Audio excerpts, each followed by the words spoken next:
Howdy Collective, Divine Feminine Channel Tarot here. How are you? Please subscribe and join the DFCT tribe. Would love to have you on board. Welcome in if you're new, and welcome back if you're returning. Cross watchers, you're welcome here for all readings, but especially the zodiac readings. Please drop a comment, a like, and share my videos with your friends and continue to help me grow. Thank you. This is going to be the daily cards reading for December 30th, 2025. Rolling into 2026. Good riddance, 2025. Time for some odd years are better, or even years are better. I can't remember which. I think I do better in even years. So bring on 2026, which is an even year.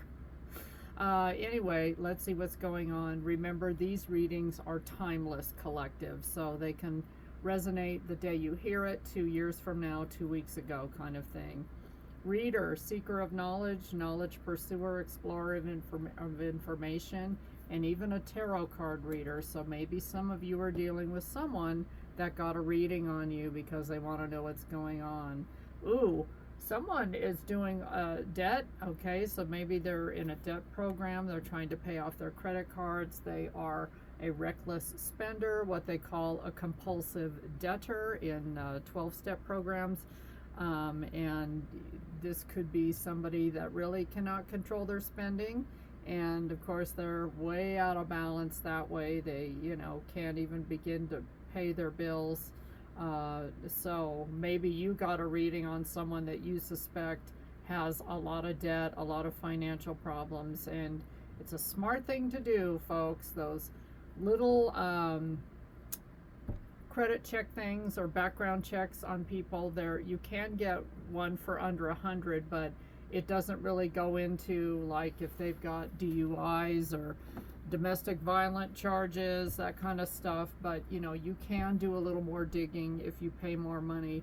But some of the basic ones can tell you if someone's had a bankruptcy, and you can get the records on that. So if you are meeting someone new and you just, let's say you went out and the first credit card didn't go through, I mean, hello, that's a huge red flag, right?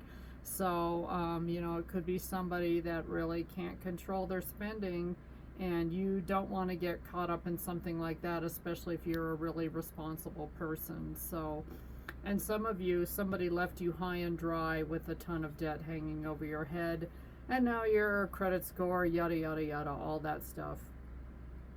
Closure, the answers you've been needing are finally on their way. Closure is coming, and it will bring peace. Truth, release, healing, and peace. So some of you do need to close the door. This could actually even be a lawsuit or a pending divorce, some kind of mediation type situation. I feel like insurance companies are involved in that type of thing. So somebody, and you could have gotten your identity stolen, which is a real mess to get out of. Spooked, your energy unsettles them. It's not just what you say, it's what you know. Your spiritual presence shakes them in ways they don't understand.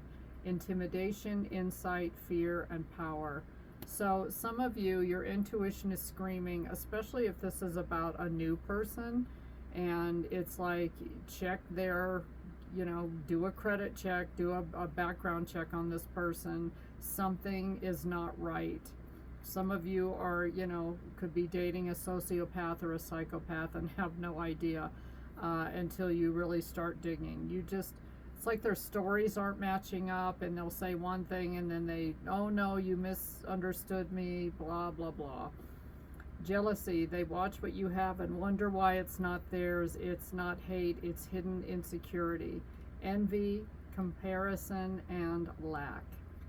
So some of you are going to stop dating this person pretty quick, or you're just like getting the message this isn't going to work. That you can do better. Again, it's this debt thing. It's, maybe getting a reading, doing your own reading on somebody, but you just got this gut feeling that they're not telling the truth. And here it is, they want intimacy, like on the first date, that kind of thing. Or maybe it was a hookup and it started super fast, super passionate, hot and sizzling, but it has really calmed down. And collective, as you start to ask this person questions, they start to evade the truth. No debate. You don't need to do anything to be more worthy. You are valuable regardless of your circumstances. You always have been and always will be. It's not up for debate. I feel like you guys, whoever this resonates with, and this reading won't resonate with everybody, but are dealing with somebody that makes you feel like you're less than.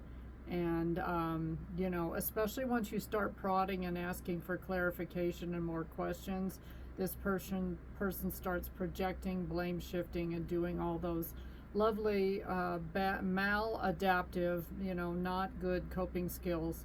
And some of you are just getting that old feeling. You know, if you're used to dating narcissists and you feel comfortable with someone right away, it's probably a red flag that you should drop this person, you know, because it's the same pattern for you if that's what you've done. And I speak from personal experience. So I've tried learning and to meet all different kinds of people now, and realize, you know, the more uncomfortable I feel around someone, it might initially be an actual good thing. So trust your gut and get more information, because it certainly is easy enough to not spy on people, but get more background information when their story sounds a little sketchy. So be careful, and happy almost New Year, and all the best to you in 2026. Bye, collective.